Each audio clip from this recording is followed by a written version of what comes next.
एक ऐसा देश जिसके पास 2 करोड़ 19 लाख की जनसंख्या है, आखिर उस देश में ऐसा क्या हुआ कि उस देश में आज पेपर खरीदने तक के पैसे नहीं है। जी हाँ, मैं बात कर रहा हूँ श्रीलंका की। उस देश में आज के डेट में इतनी ज्यादा गरीबी है कि उस देश में स्ट्रीट लाइट जलाने के लिए जितना इलेक्ट्रिसिटी चाहिए उतना इलेक्ट्रिसिटी भी नहीं है, इसीलिए स्ट्रीट लाइट को बंद रखना पड़ रहा है। आखिर उस देश में ऐसा क्या हुआ और इंडिया इससे क्या क्या सीख सकता है, आज के वीडियो में इसी के बारे में बात करेंगे, इसीलिए इस वीडियो को पूरा एंड तक देखना। श्रीलंका में ये इकोनॉमिक क्राइसिस बहुत सारे रीजन की वजह से हुआ है, लेकिन उसमें से मेन रोल प्ले करता है गवर्नमेंट के खराब पॉलिसीज। इसीलिए जो पहला रीजन आता है वो है tax cut and money creation. Sri Lanka का गवर्नमेंट, जिसके प्रेसिडेंट आज गोताबाया राजपक्षे हैं, उन्होंने टैक्स स्लैब में कुछ चेंजेस किया। उन्होंने टैक्स को बहुत ज्यादा कट कर दिया, जिसकी वजह से जो टैक्स पेयर्स की पॉपुलेशन थी उनमें से 33% पीपल टैक्स स्लैब में आते ही नहीं थे।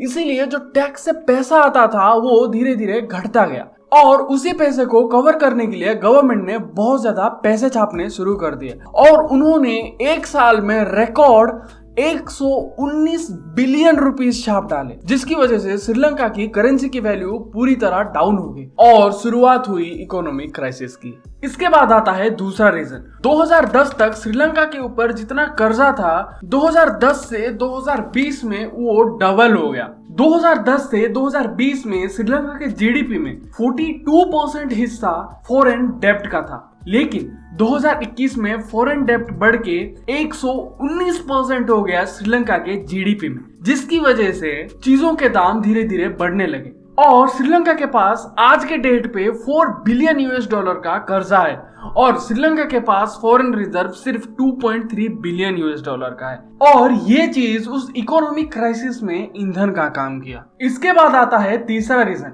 वो है श्रीलंका में टूरिज्म बंद हो जाना। श्रीलंका के जीडीपी का 10% हिस्सा सिर्फ टूरिज्म से आता है और 2019 के टेररिस्ट अटैक और 2019 में आए कोविड-19 के वेव ने श्रीलंका में टूरिज्म बिल्कुल ही खत्म कर दिया, जिसकी वजह से श्रीलंका का जो 10% जीडीपी का कंट्रीब्यूशन था टूरिज्म का वो बिल्कुल ही ठप हो गया। हालांकि ये इंडस्ट्री फिर से खड़ा होती हुई दिख रही थी 2021 तक, लेकिन गवर्नमेंट के पुअर पॉलिसीज ने इस इंडस्ट्री को फिर से कभी खड़ा होने ही नहीं दिया, जिसकी वजह से आया फाइनेंशियल क्राइसिस। इसके बाद आता है चौथा रीजन, जो है एग्रीकल्चरल क्राइसिस। 2021 अप्रैल में श्रीलंकन गवर्नमेंट ने ये अनाउंस कर दिया कि इसके बाद श्रीलंका इनऑर्गेनिक फार्मिंग नहीं करेगा। श्रीलंका में इनऑर्गेनिक फर्टिलाइजर्स कंप्लीटली बैन हो जाएंगे और फार्मर्स सिर्फ ऑर्गेनिक फर्टिलाइजर से ही फार्मिंग करेंगे, जिसकी वजह से श्रीलंका को तकरीबन 425 मिलियन डॉलर का नुकसान हो गया।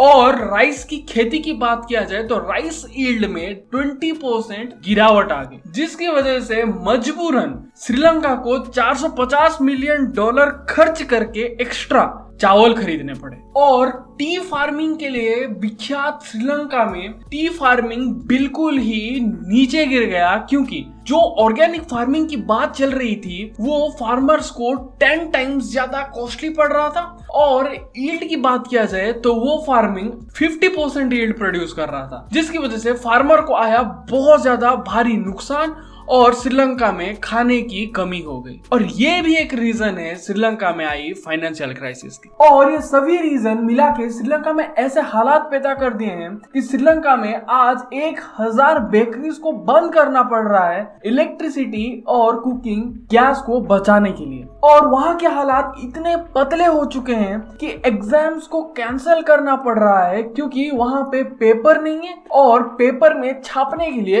इंक तक नहीं है। और ये घटना से इंडिया के लिए ये चिंता का सबब है कि इंडिया का जो जीडीपी है उसमें 50% से ज्यादा कंट्रीब्यूशन डेब्ट का है, लेकिन इंडिया के लिए ये राहत की बात है कि इंडिया टैक्स में तो बिल्कुल भी कटौती नहीं करता, इसीलिए 2025 या 26 तक हम लोग हमारे कर्जे को वापस चुका देंगे। इसीलिए इंडिया में ऐसा क्राइसिस आना अभी बहुत ज्यादा मुश्किल है। तो दोस्तों, ये वीडियो यहीं तक था। अब आपको नीचे कमेंट में ये बताना है कि आपको क्या लगता है कि श्रीलंका का जो इकोनॉमिक क्राइसिस आया ये कब तक ठीक होगा। और अगर आपको ऐसे ही मजेदार वीडियोस चाहिए तो इस वीडियो को जरूर लाइक करना और इस चैनल को जरूर सब्सक्राइब कर देना यार, क्योंकि इससे बहुत ज्यादा मोटिवेशन मिलता है। तो दोस्तों, मिलता हूँ आपसे एक अलग धमाकेदार वीडियो के साथ, तब तक के लिए टाटा बाय बाय।